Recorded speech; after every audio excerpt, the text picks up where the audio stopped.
Commander Jake Morrison stood at the large window of Research Station Olympus 7. He watched the gas giant below spin slowly in space. The planet's red and orange clouds moved like paint mixing in water. Jake had been running this station for 3 years now. It was quiet work, mostly studying the strange rocks and gases they found floating in space. That morning started like any other. Dr. Lisa Grant was in her lab, looking at samples under her microscope. Captain Alex Turner was checking the security systems. Dr. Amy Walsh was working on some new equations about old technology they had found on dead planets. Everything was normal and peaceful. Then Lieutenant Kate Davis called from the communications room. Her voice was excited and a little scared. "Commander Morrison, you need to see this right now." Jake walked quickly to the communications room. Kate was staring at her screens with wide eyes. "Sir, we're getting signals. Big ones. Something is coming toward us, and it's huge." Jake looked at the screen. 3 massive ships were moving toward their station. The ships were beautiful and sleek, like silver teardrops floating through space. They were 10 times bigger than any human ship Jake had ever seen. Strange blue lights pulsed along their sides. "Are they friendly?" Jake asked. "I don't know, sir. They're sending some kind of message, but I can't understand it yet." Dr. Grant came running into the room. She had heard the alarm bells. "What's happening?" "First contact," Jake said quietly. "Get everyone to the main meeting room. Now." Within 10 minutes, all the important people on the station were gathered together. Captain Turner had his hand on his weapon. Dr. Walsh was taking notes on her tablet. Everyone looked nervous but excited. This was the moment humans had been waiting. For since they first flew to the stars, the alien ships stopped just outside the station. They were so close that Jake could see patterns carved into their silver hulls. The patterns looked like writing, but not like any writing he had ever seen.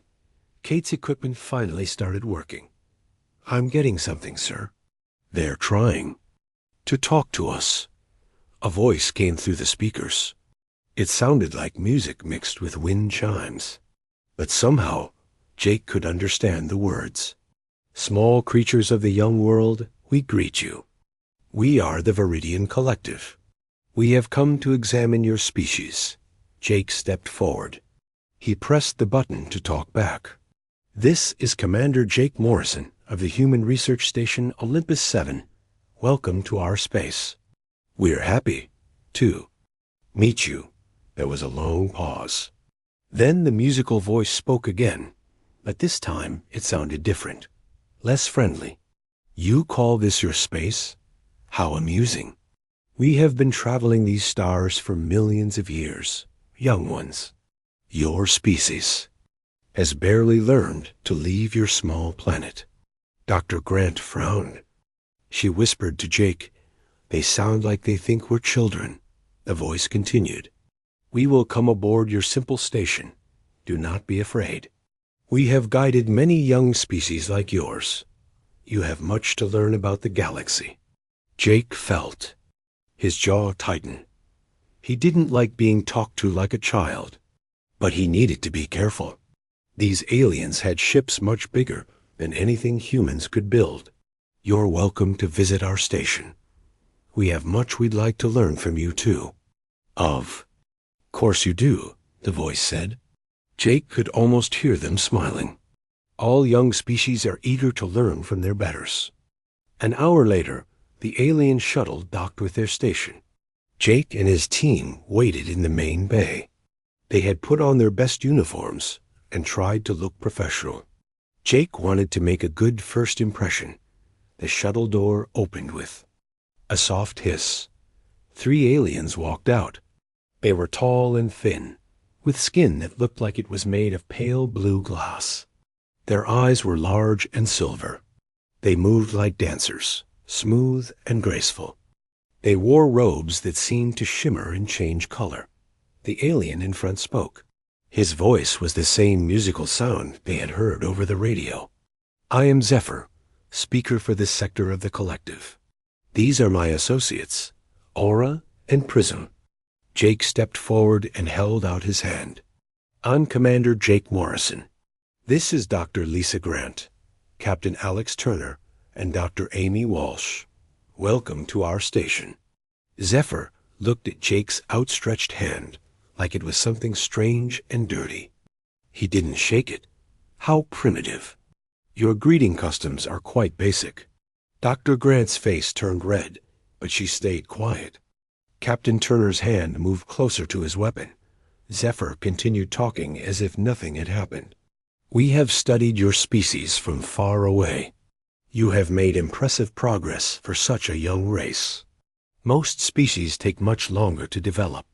Space travel. How long have your people been traveling in space? Dr. Walsh asked. Our records go back over 4 million of your years, Aura said. Her voice sounded like wind through trees. We have cataloged thousands of species across this galaxy. Most never advance beyond their home worlds.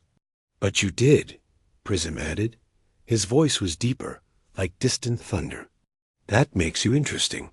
We are here to decide if you are ready to join the galactic community. Jake felt a chill run down his spine. Join the galactic community? Yes, Zephyr said. There are rules, young ones. Laws that keep order among the stars. Some species are ready to follow these laws. Others. He paused and looked around the station. Others need more time to grow up. Dr. Grant stepped forward. What kind of laws?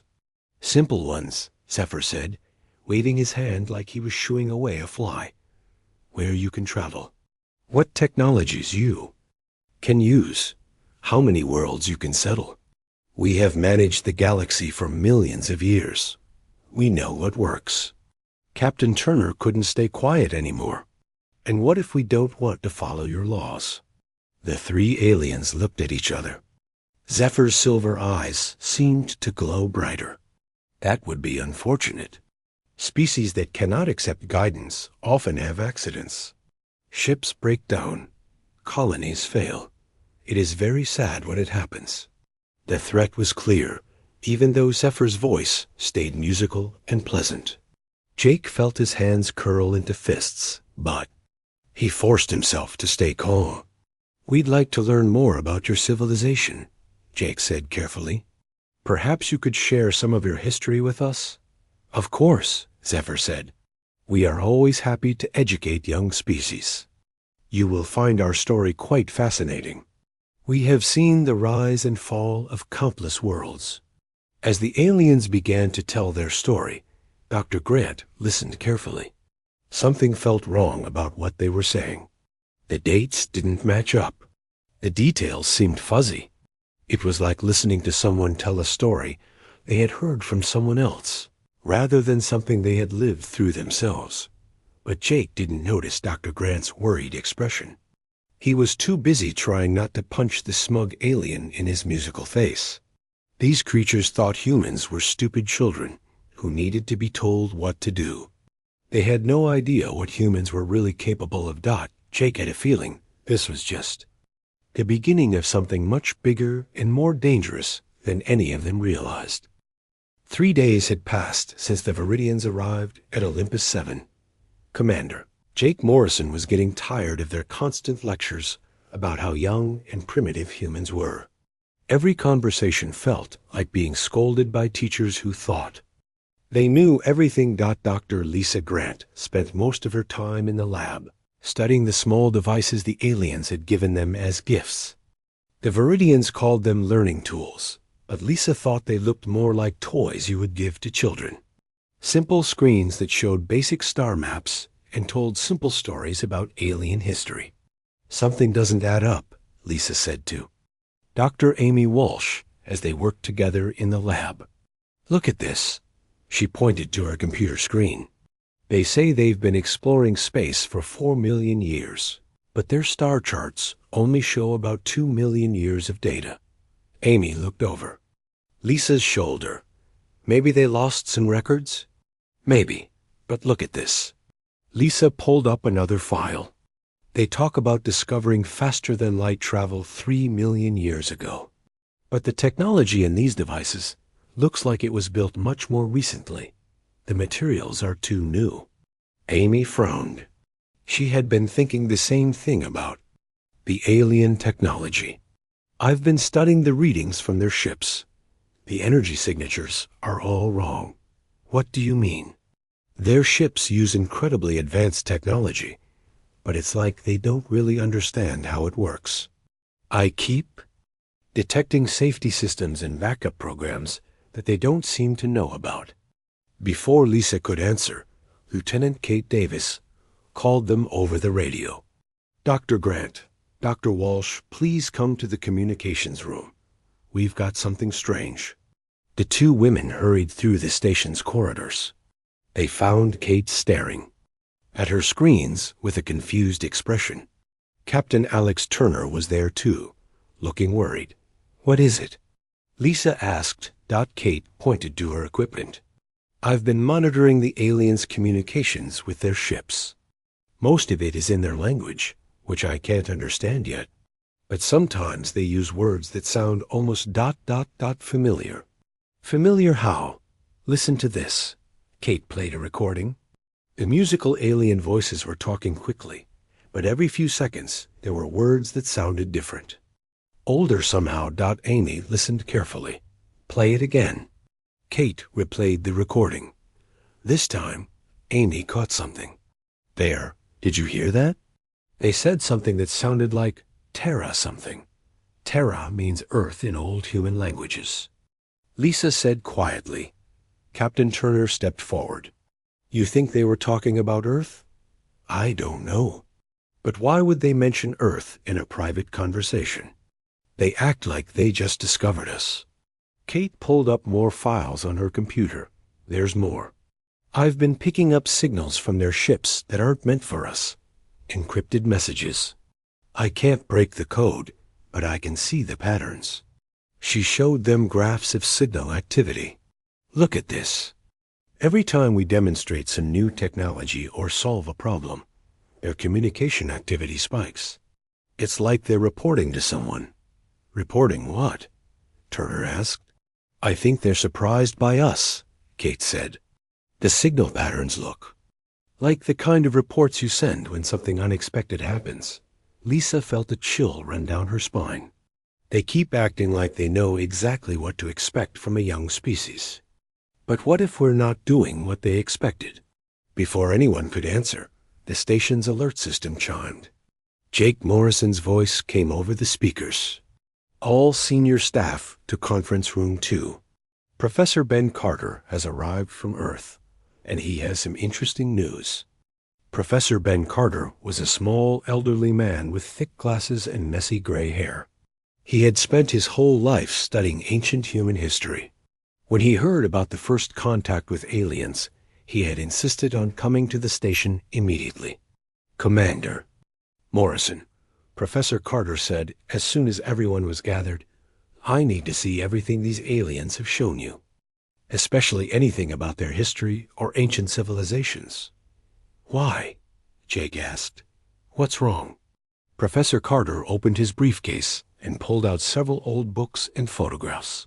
Before I left Earth, I went through our oldest archaeological records. Things we've found in caves and buried ruins that we've never been able to explain. He spread the photos across the table.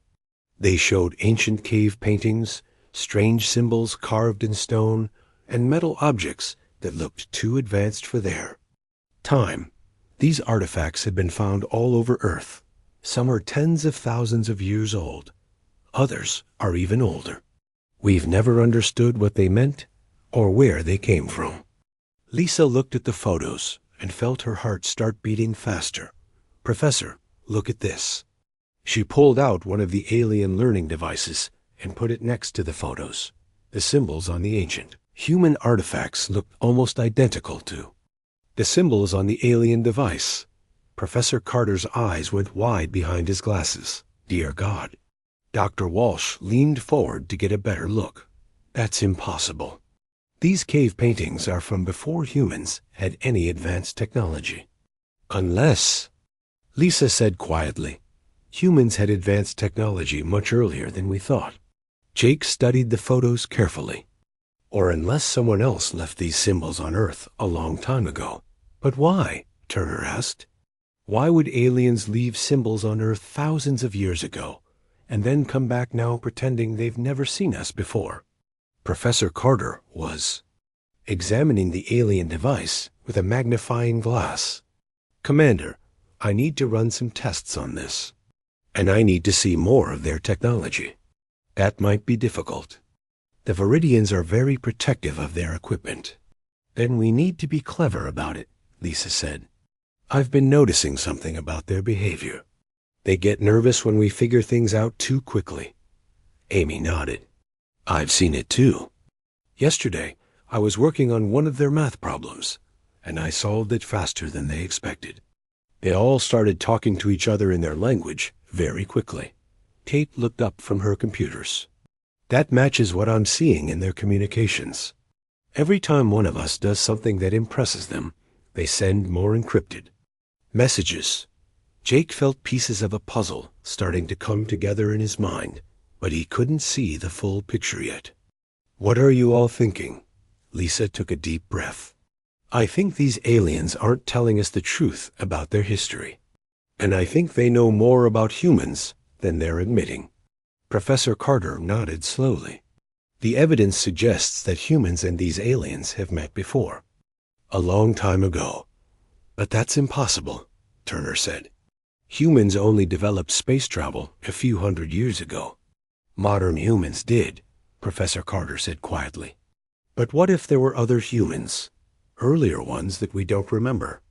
The room went quiet. Everyone was thinking about the implications of what the professor had suggested. Jake made a decision. Professor Carter, I want you to work with Dr. Grant and Dr. Walsh. Study everything the aliens have given us. Compare it to your historical records. Find out what the connection is. What about the Viridians? Amy asked. They're expecting us to keep meeting with them. Let them keep thinking we're simple and primitive, Jake said. But while they're busy lecturing us, we'll be figuring out what they're really hiding. Kate raised her hand. Commander, there's one more thing. I've been trying to trace where their encrypted signals are going. They're not just communicating with their ships. What do you mean? They're sending reports to somewhere else. Somewhere. Far away. And based on the signal strength and delay, I think they're reporting to someone in the next star system. Lisa felt her stomach drop. You mean there are more of them? And they're all talking about us? It looks that way. Jake stood up from the table. The situation was getting more complicated by the hour. The aliens claimed to be wise teachers, but they were acting more like spies reporting on a target. Keep monitoring their communications, he told Kate.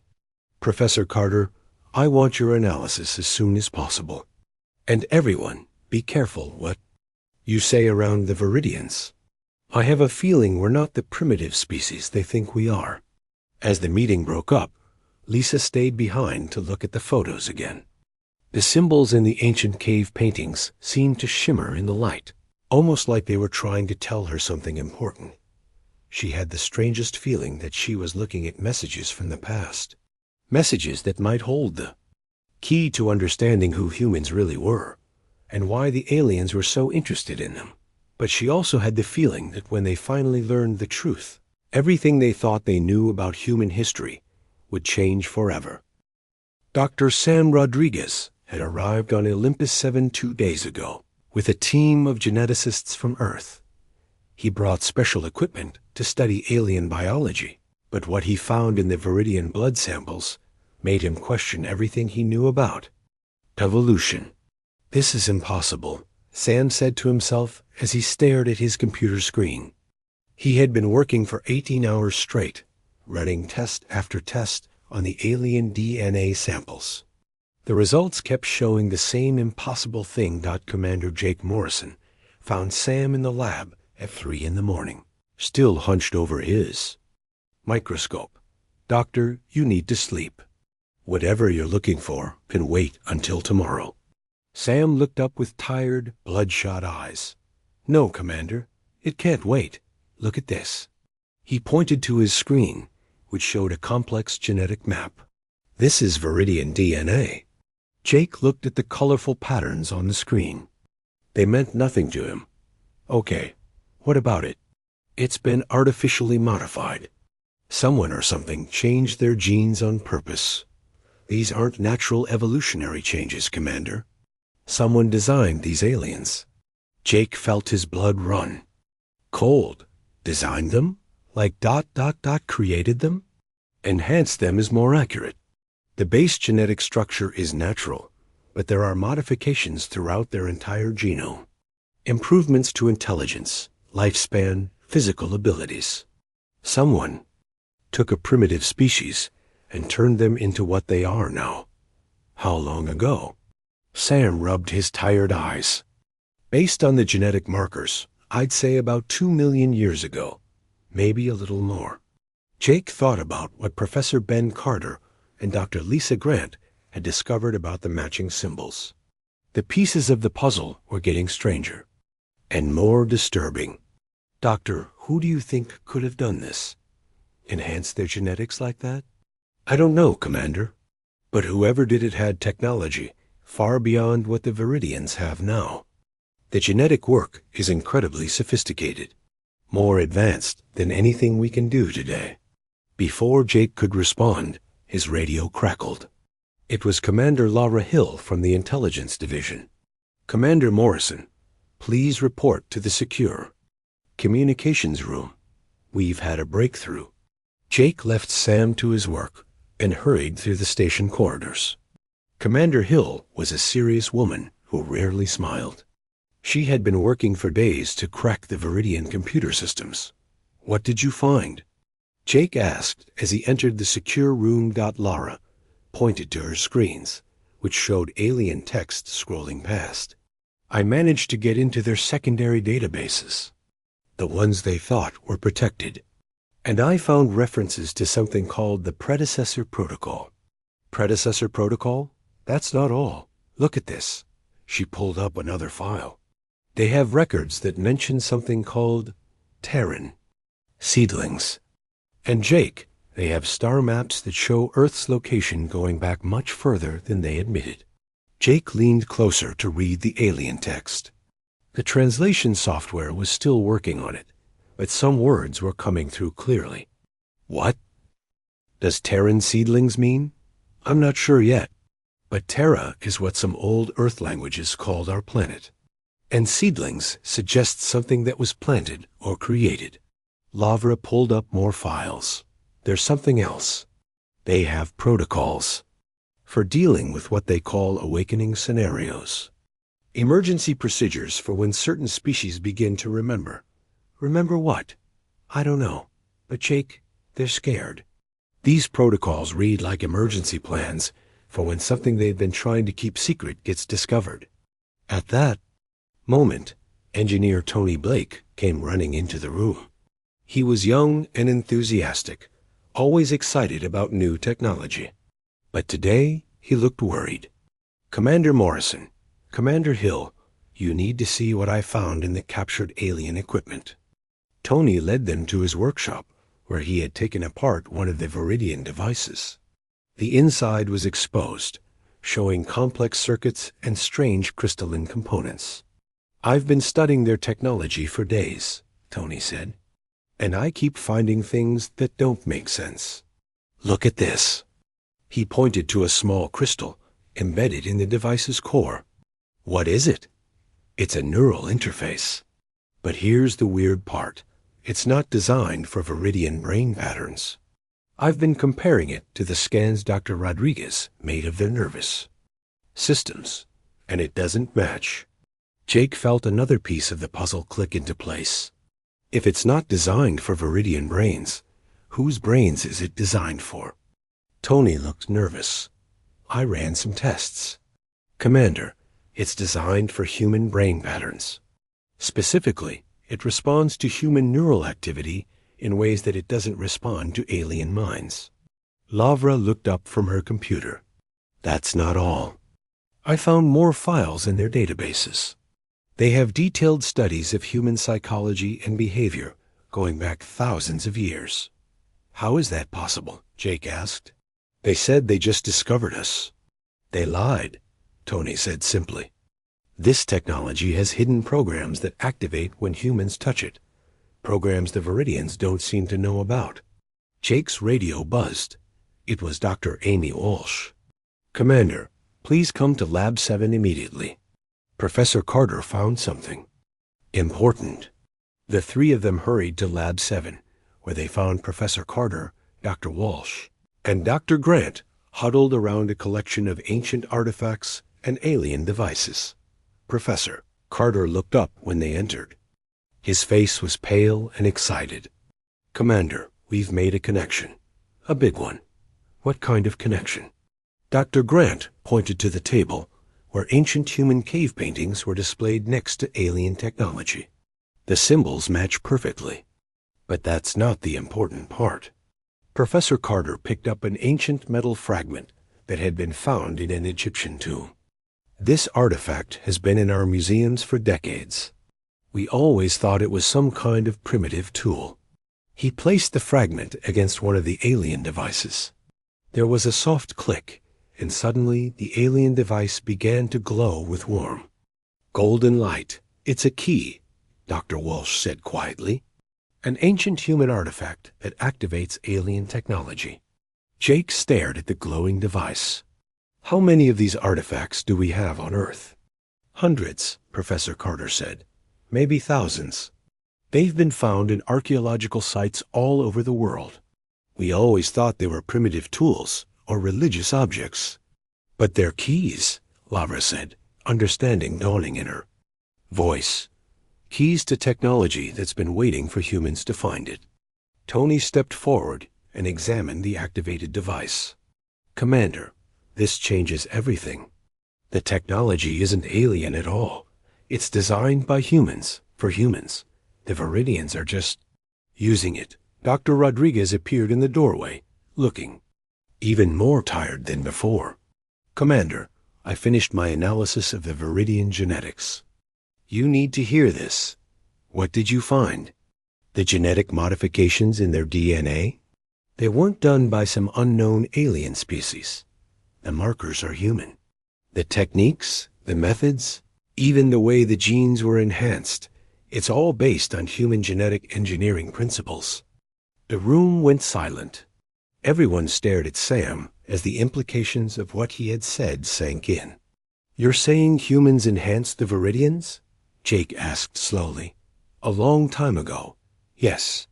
Humans took a primitive alien species and turned them into what they are today. We gave them intelligence, extended their lifespans, improved their abilities. Professor Carter sat down heavily in a chair. Dear God, we didn't just meet these aliens before. We created them.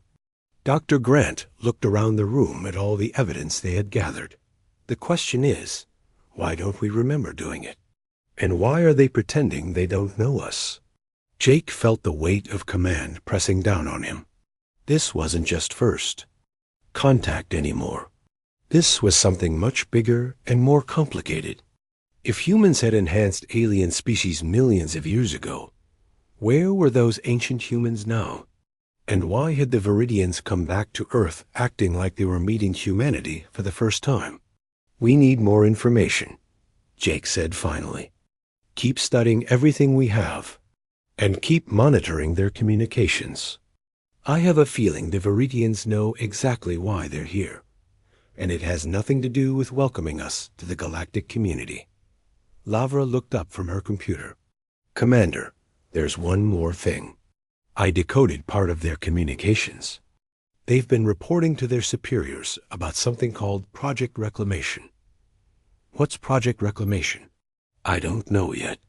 But based on the communication patterns, it's something they've been planning for a long time.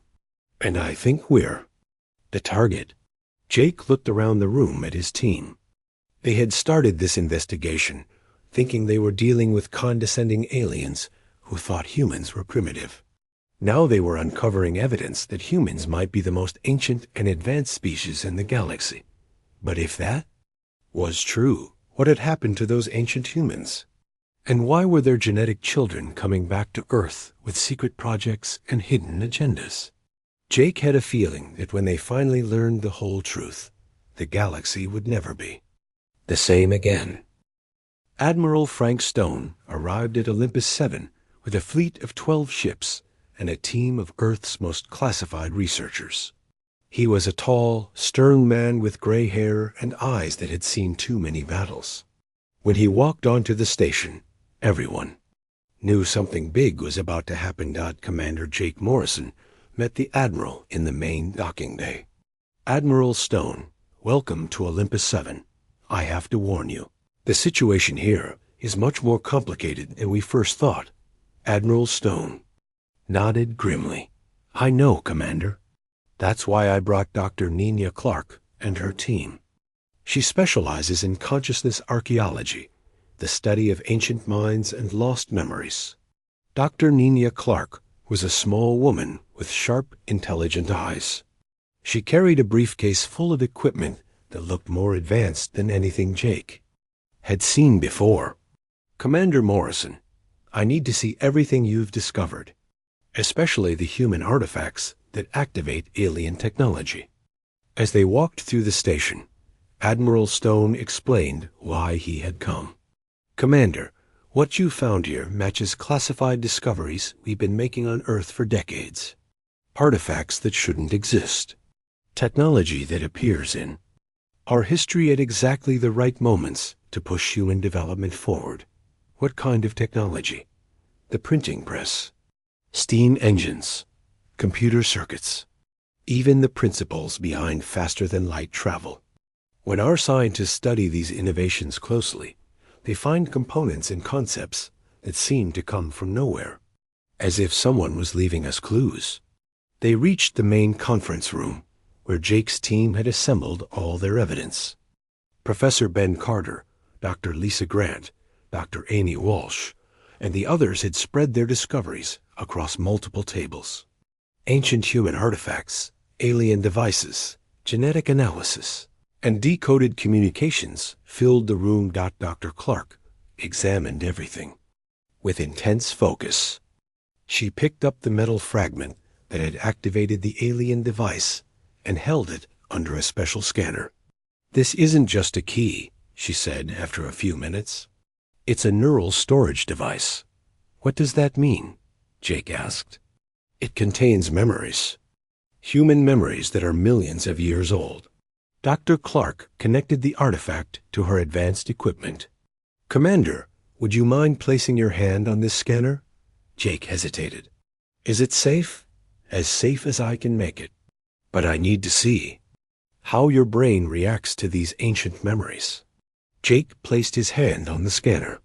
Immediately, the room filled with a soft, golden light. The alien devices began to hum and glow. But more importantly, images began to flash through Jake's mind. He saw vast cities floating among the stars, ships the size of moons traveling between galaxies, humans with technology so advanced it seemed like magic. And he saw Earth, but not the Earth he knew. This Earth was the center of a galactic empire that stretched across thousands of star systems. "My God," Jake whispered as the visions faded. "We weren't just advanced. We ruled the entire galaxy." Dr. Clark nodded. "The neural patterns match historical records we've kept classified for over a century. Humanity didn't evolve on Earth, Commander. We came from somewhere else a long time ago. Earth was our capital world." Admiral Stone opened his briefcase and pulled out a thick file marked with the highest security classifications. "Commander, I'm going to tell you the truth that only a few dozen people on Earth know. Our archaeologists have been finding evidence of ancient human civilization for over 200 years. He spread photographs and documents across the table. They showed massive ruins buried under ice in Antarctica, strange metal structures found deep in ocean trenches, and artifacts discovered in caves that predated any known human civilization. We've always explained these discoveries as natural formations or primitive tools, Admiral Stone continued. But the truth is, they're the remains of a human civilization that existed millions of years ago. Professor Carter looked at the photographs with amazement. Admiral, why has this been kept secret? Because we didn't understand what had happened to that ancient civilization. We knew they existed, but we didn't know why they disappeared or how modern humans fit into the picture. Captain Joe Martin's voice crackled over the radio from his exploration ship. Admiral Stone, this is Captain Martin, reporting from the Kepler 442. System, you need to hear what we found. Admiral Stone activated the main communication screen. Captain Martin appeared, standing in what looked like the ruins of an ancient building. But the architecture was unmistakably human in design. Admiral, we found ruins on 3 different planets in this system. All of them are human-built, and all of them are incredibly old. But here's the important part. They're not abandoned. They're waiting. Waiting for what? For us, sir. The buildings have been maintained by automated systems for millions of years. And when my team approached, the systems activated. Lights came on, computers started working, and doors opened. It's like the whole city was sleeping until humans arrived to wake it up. Dr. Clark leaned forward. Captain Martin, can you access the computer systems? Yes, ma'am. And Dr. Clark, you're not going to believe what they contain. Complete records of the ancient human empire. Star charts showing every system we controlled. And most importantly, records of what happened to our civilization. The room went silent. This was the moment they had all been building toward. What happened to them? Jake asked quietly. Captain Martin's image flickered as he accessed the alien computers. According to these records, ancient humanity faced a crisis about 3 million years ago. Something called the Void Plague, a force that consumed entire star systems and everything in them. The ancient humans realized they couldn't fight the Void Plague directly, so they made a desperate plan. They would hide their population on remote worlds, erase their own memories, and start over as primitive civilizations. Meanwhile, they would enhance selected alien species to serve as caretakers and guardians. Dr. Rodriguez spoke up from his position at the genetic analysis station, the Viridians. We enhanced them to watch over the galaxy while we forgot who we were. Exactly, Captain Martin continued. The plan was that eventually the enhanced aliens would guide us back to our true heritage when the threat was gone. But something went wrong. Admiral Stone looked grim. What went wrong? The caretaker species started to believe they were the original rulers of the galaxy. Over millions of years, they forgot that they were created by humans. They began to see themselves as the ancient ones, and humans as a new primitive species. Doctor. Grant stood up suddenly. That's why they're here. Project Reclamation isn't about welcoming us to the galactic community. They think we're trying to take over their galaxy. Jake felt pieces of the puzzle falling into place. They don't know we're their creators. They think we're invaders. Captain Martin's voice became urgent. Commander Morrison, there's more. The automated systems here have been monitoring galactic communications. The Viridians aren't the only caretaker species. There are dozens of them, all enhanced by ancient humans, all believing they're the rightful rulers of the galaxy. And they're all afraid of us, Admiral Stone said quietly. They see human expansion into space as a threat to everything they've built. Dr. Clark looked up from her equipment. Admiral, the neural patterns I'm reading suggest that human genetic memory is starting to awaken. The more we learn about our past, the more our ancient memories return. Is that why we've been advancing so quickly? Dr. Walsh asked. Why we developed space travel faster than expected? Yes, we're not learning new things. We're remembering old things. Every major breakthrough in human history has been us rediscovering technology we once knew. Lieutenant Kate Davis called from the communications room. Commander Morrison, we're getting urgent transmissions from the Viridian ships. They sound very upset. Jake activated the communications link. Zephyr's musical voice came through the speakers, but now it sounded strained and angry. Commander Morrison, we demand to know what you have done. Our equipment is responding to your presence in ways it should not. You are activating systems that have been dormant for millennia. Jake looked around the room at his team. They had uncovered the truth, but now they had to decide what to do with it. Zephyr, Jake said carefully, I think we need to have a very different conversation than the one we've been having. What do you mean? I mean it's time we both stopped pretending. You know who we really are, and now we know who we really are too. There was a long pause. When Zephyr spoke again, his voice was filled with something that sounded like fear. That is impossible. The predecessor. The silence on the communications channel stretched for what felt like hours. Commander Jake Morrison could hear his own heartbeat as he waited for Zephyr to respond. Around him, his team watched the speakers with tense faces. When Zephyr finally spoke, his musical voice was barely a whisper. The predecessors are gone. They vanished millions of years ago. You cannot be them. But we are, Jake said firmly. And deep down, you know it's true. That's why your technology responds to us. That's why you've been so nervous since we arrived. You remember, don't you? Dr. Nina Clark stepped forward. Zephyr, I'm going to share something with you. Our ancient records show that your species was enhanced by humans over 2 million years ago. We gave you intelligence, long life, and the responsibility to watch over the galaxy while we hid from a great danger. Another long pause. Then Zephyr's voice came back, shaking with emotion.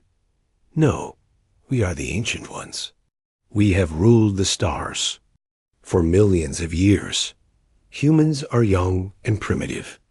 Look at your own genetic code, Dr. Sam Rodriguez said.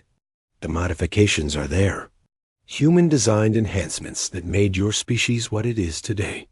President Carol White's voice suddenly came through the communication system from Earth. Commander Morrison, this is President White. I'm addressing the Viridian delegation directly. Jake was surprised. He hadn't expected the president to get involved so quickly. Zephyr of the Viridian Collective, President White continued, I want you to know that humanity bears no ill will toward your people. You have done exactly what we asked you to do millions of years ago.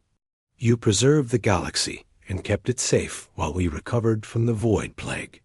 President White, Zephyr's voice was confused and frightened. What are you saying? I'm saying it's time for both our species to remember the truth. Captain Martin, please activate the Kepler system installations. Captain Joe Martin's voice came over the radio from the ancient ruins. Activating now, Madam President. Suddenly, every piece of alien technology on Olympus 7 began to glow with warm, golden light.